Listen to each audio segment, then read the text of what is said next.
All right, Matt, thank you very much. We're back at Ground Zero. Of course, the anticipation of this day and this anniversary has weighed heavily on Americans all across the country. A few weeks ago, I had the opportunity to sit down with the Secretary of State, Colin Powell, and talk with him and get his thoughts on this anniversary and the war on terrorism. I began by asking him how the events of that day has changed us as a nation. It changed us in some ways for the better. It showed us once again what we're made of. It gave us a real test of our character, of our courage, of our determination. We passed that test. We will forever mourn those who were lost, and there was a loss of innocence that day, and we realized that terrorism was not something that just happened far away in the Middle East. It happened right in our own country. And so that was a terrible tragedy, but out of that tragedy, we became a stronger nation, and we showed what we were made of: spine of steel, a heart as big as the whole outdoors. And I think we've demonstrated to the people of the world that this is a challenge that must be met by the entire civilized world. The United States has been less successful in terms of finding out who did this and bringing that individual to justice, though, has it not? We found out the organization very quickly, Al-Qaeda. Now, Al-Qaeda is not just one person. It's a lot of people around the world, perhaps in dozens of countries. And we're going to get them all. We're going to root the whole thing out. The individual who heads Al-Qaeda, Osama bin Laden, we don't know whether he's dead or he's alive. We can't bring him to justice yet, or perhaps justice has already been meted out to him. But we're continuing to look, and he will never rest if he's alive, because we will be in pursuit of him. Do you believe, Mr. Secretary, that Al-Qaeda is more dangerous today than it was 1 year ago? No. Why?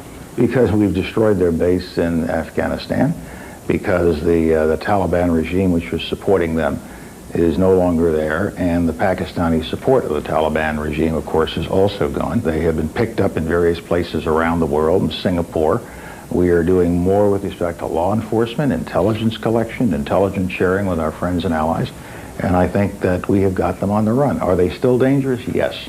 Are they still in many places around the world? Yes. Are we going to continue to pursue them? Yes. Are we going to get them? Yes. Is it sad but true that terrorism will never be completely obliterated? There'll always be someone who is willing to take an innocent life for a flawed purpose or objective. But what we can do is do everything in our power to make sure that those people do not succeed. Terrorism has been around, I guess, since the beginning of humankind. And so it may continue in the future. Our responsibility is to guard against it as best we can by protecting our borders, by protecting our population, by working with our friends and neighbors, but also by making sure we remain an open society. We don't want to shut foreigners out from America. We want to show them what America is all about. We want to show them our value system.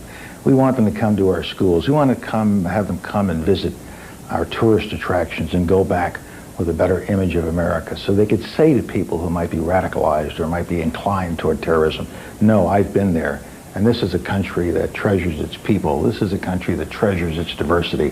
This is a country that is showing what democracy is all about and how the free enterprise system can work. And this is a country we ought to look at with respect, and a country that is not trying to impose anything on us, is trying to work with us, is trying to help us. And that we may want to use as a role model. An example to the world.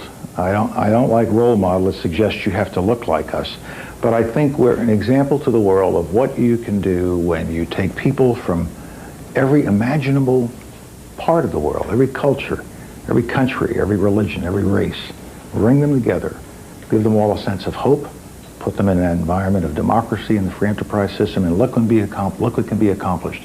Take a look at that example and see how it can be applied to your country. It seems everyone conceded in the days, Mr. Secretary, following September 11th, that U.S. intelligence was lacking, especially the human element, actually people on the ground with an ability to infiltrate and monitor terrorist organizations.